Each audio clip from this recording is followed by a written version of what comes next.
Volkswagen had a difficult start with its new ID models, but the ID.7 managed to put things back on track.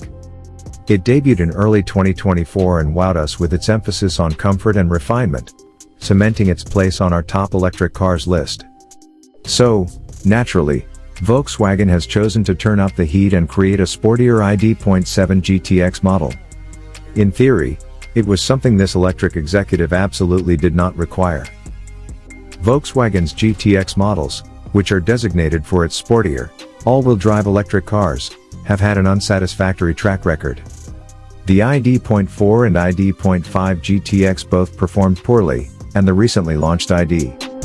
Buzz GTX, which was always going to be an oddity, was also not well received. The normal ID.7's interior is already a fun place to be, and the GTX's cabin is no exception. The seats and steering wheel have the standard GTI/GTX red stitching, and the same color piping runs across the dashboard.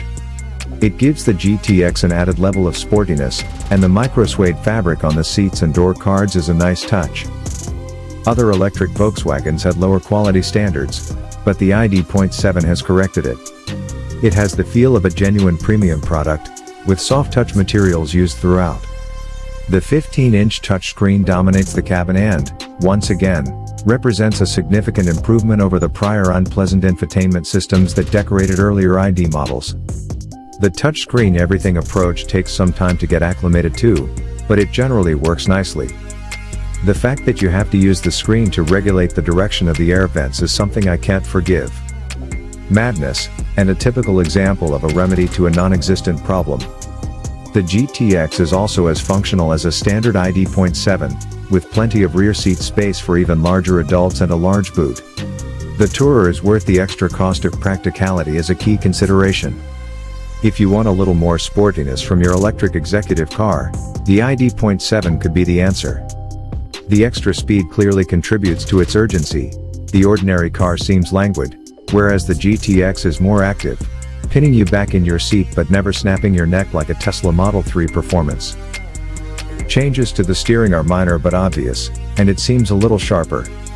However, as compared to a standard ID.7, the differences are minor, and it never feels much more fun, possibly because of the added security provided by the GTX's standard all-wheel drive.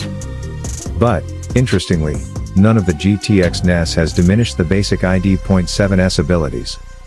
The GTX comes included with Volkswagen's famed Dynamic Chassis Control, DCC, which is usually a pricey option. It's the most recent generation of this arrangement, and the range of its capabilities is amazing, with a slider on the touchscreen allowing you to choose whether you want the GTX to be comfy or athletic. Even in the roughest conditions, even with the largest 21-inch wheels, the ride is more than manageable.